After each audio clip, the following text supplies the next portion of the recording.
আমি যদি কোনো বেশ্যার সাথে না শুই, আমি কি এটা অমাবস্যা শোবো না, না পূর্ণিমাতেও শোবো না, কখনো শোবো না। যারা বেশ্যার সাথে শোয় না তারা কোনো আমলেই শোয় না। এই সরকারটা আসলে গণতন্ত্র অ্যালাউ করছে।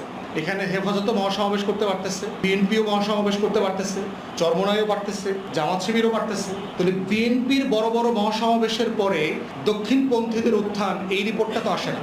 তাহলে বাংলাদেশেরই অন্য রাজনৈতিক দল যে ভিন্ন রাজনীতি বিশ্বাস করে, তার মহাসমাবেশের পরে বড় বড় পত্রিকাগুলোতে বড় বড় কলাম আসতেছে। বিএনপির নেতারা আবার ওই সমাবেশের উপর ভিত্তি করে সাক্ষাৎকার দিচ্ছেন যে বাংলাদেশে দক্ষিণপন্থীদের উত্থান হচ্ছে, মানে জঙ্গি মৌলবাদীদের আখড়া হইতে বাংলাদেশকে আমরা অ্যালাউ করবো না, এরকম কথা বলছে না?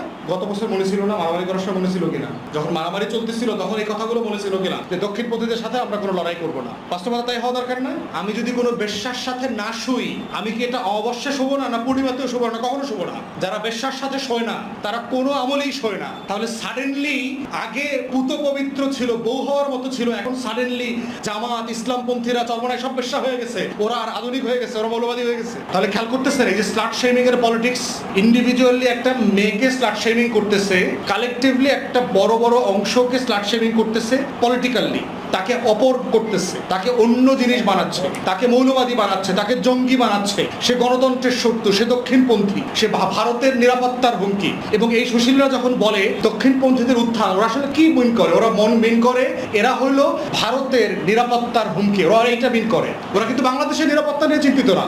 এবং এটার জন্য যদি ভারতকে ইনভলভ করা লাগে, পশ্চিমাদেরকে ইনভলভ করে আগামী ফেব্রুয়ারির পরে অপারেশন ক্লিন হার্টের নামে কয়েক হাজার ইসলামপন্থীরা মারা লাগে, মারবে, মনে রাখবেন, নিশ্চিন্তে মারবে।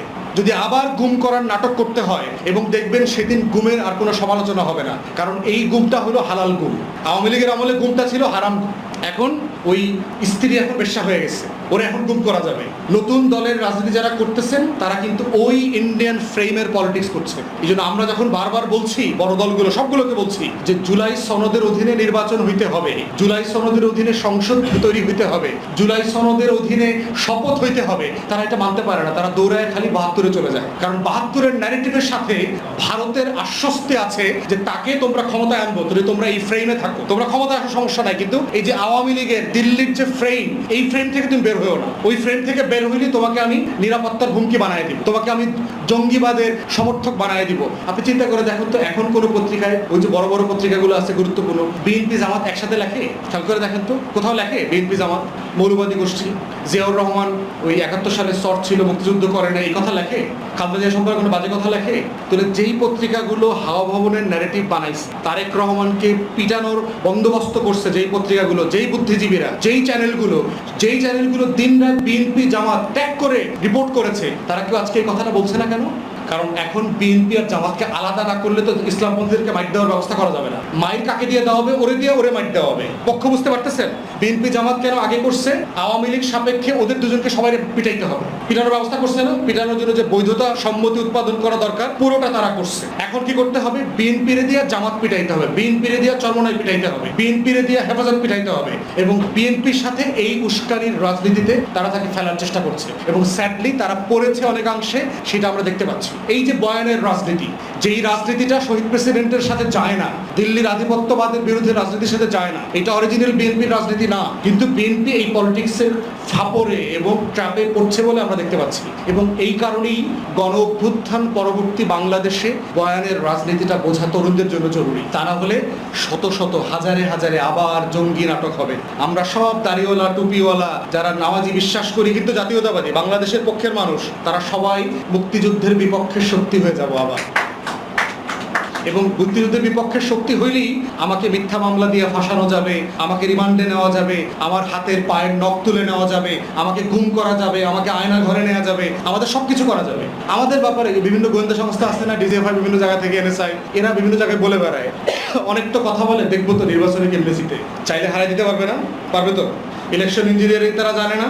তারা বাংলাদেশের পক্ষে যুদ্ধ করতে না পারলেও দিল্লির পক্ষে যুদ্ধ করার অভিজ্ঞতা তো 16 বছর ধরে আছে। অতএব দেখবেন আমি 3 বস্তা টাকা লয়া গাড়ি সহ ধরা পড়ছি, দেখবেন সাথে 2টা বেশ্যাও ছিল, এরকম একটা নিউজ পত্রিকায় দেখবেন, সাথে 3টা অস্ত্র পাওয়া গেছে। বোঝা গেছে? তাহলে এইটা নিউজ দেখার পরে আপনারা আবার হার্ট অ্যাটাক করেন, ভাই আগেই তো ভালো ছিলাম। বুঝতে পারতেছেন? এইটা হলো বয়ানের রাজনীতি। অথবা আমি শেষ করে ফেলতেছি, মানে মোটা দাগে হচ্ছে আমি যেটা বলবার চেষ্টা করছি, সবকিছুকে সাদা চোখে দেখবেন না। বাংলাদেশে এখনো 111-এর নতুন নাটক মঞ্চস্থ করবার জন্য চেষ্টা করা চলতেছে।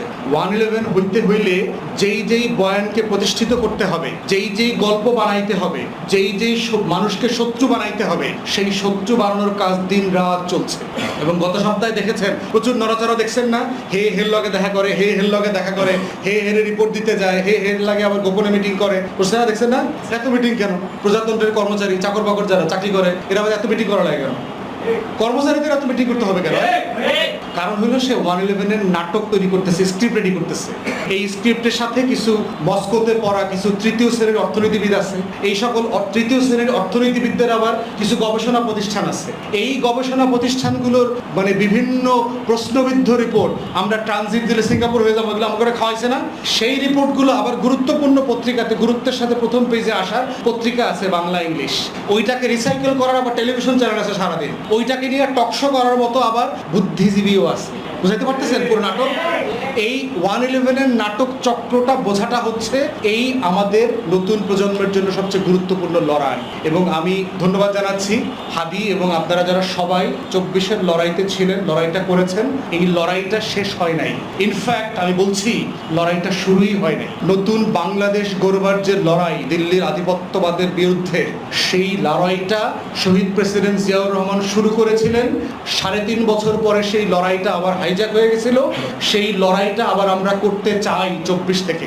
অতএব সেই লড়াইটা 24-এর গণ অভ্যুত্থানের পক্ষের তরুণদেরকে বুঝতে হবে যে আমাদের লড়াইটা বারবার কেন হাতছানি হয়ে যায়। আমরা নকশাতে গেলাম, একটা মেয়ে প্রশ্ন করলো, ভাই যা বললেন খালি লড়াই করতে বলেন, এই লড়াই করতে করতে তো জীবন শেষ হয়ে যাবে, জীবনটা এনজয় করবো কবে? এখন যে মেয়েটা ধরেন ডাকসুরে ক্যান্টিন মনে করছে, সে কিন্তু এখন বড় কষ্টে আছে যে ডাকসুতে নির্বাচন হয়, এটা কত স্ট্রেসফুল কাজ, কারে ভোট দিব, কাউরে চিনি না, তার জন্য এটা স্ট্রেসফুল না? ডাকসু কত একটা আরামের জায়গা ছিল, চাইতাম চা কফি খাইতাম, এখন ওখানে গিয়ে আবার ভোট দেওয়া লাগবে, আবার কাউরে চিনি না, ব্যক্তিরেও চিনি না, দলও বুঝি না, রাজনীতিও বুঝি না। এই যে বিশাল না বোঝা ডাকসু যাতে নির্বাচন হয়, এই বিশাল গোষ্ঠী আছে না, এই গোষ্ঠী যদি বয়ান না বুঝে, তারা তো ঢিল মারতে আসছিল গত বছর, ওরা আগামীর ঢিলটা কিন্তু আবার আপনার বিরুদ্ধে মারবে, মনে রাখেন। এটাই হচ্ছে বয়ানের রাজনীতি।